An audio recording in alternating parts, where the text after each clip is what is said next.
پاکستان کے اندر ایک یکجہتی امن وحدت کے ماحول کو پیدا کیا، کیوں نہ کریں؟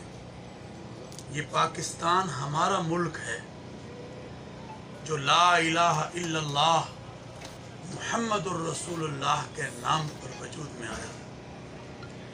لاکھوں انسانوں نے اس کے لیے قربانیوں کو، اور یہ اللہ کی نعمت عظمیٰ ہے جو ہمیں اللہ نے عطا کی ہے کہ وطن سے محبت ایمان کا حصہ ہوا کرتی ہے، تو ہمیں اپنے وطن سے محبت بھی ہے اور عشق بھی ہے، اور ان اللہ کے اولیاء نے جن کی تعلیمات کی روشنی میں آج لوگ ایک دوسرے کے قریب ہیں، محبت میں پروئے ہوئے ہیں۔ میں یہ سمجھتا ہوں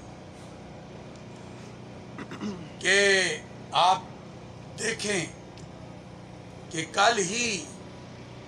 پاکستان نے جو احترام انسانیت اور مذاہب کے حوالے سے UN کے اندر ایک قرارداد پیش کی تھی، جو مذاہب کے ساتھ اور بالخصوص ہندوستان کے اندر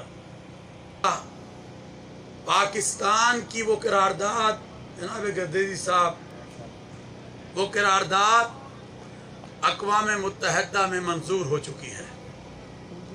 اور میں یہ سمجھتا ہوں کہ یہ پاکستان کی ایک عظیم فتح اور کامیابی ہے۔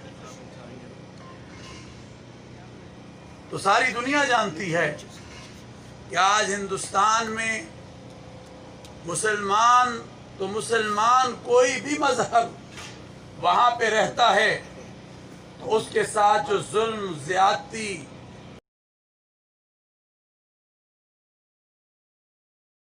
سے ہم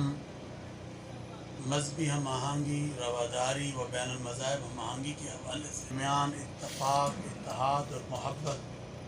کی علامت سمجھی جاتی ہے، اور ہمارے والد حضرت مولانا عبدالقادر آزاد رحمت اللہ علیہ نے اس ملک میں اتحاد بین المسلمین اور بین المذاہب ہم آہنگی کی بنیاد کو رکھا تھا، جس میں ان کے ساتھ تمام مسالک کے علماء، زعماء، رفقاء موجود تھے۔ میں یہ سمجھتا ہوں کہ اس وقت ملک پاکستان کو جتنی وحدت کی اور یکجہتی کی، اتحاد کی ضرورت ہے، شاید اس سے پہلے، اور میں سمجھتا ہوں کہ وہ ایک عظیم کردار جو آپ علماء اور آپ تمام مسالک سے تعلق رکھنے والے زعماء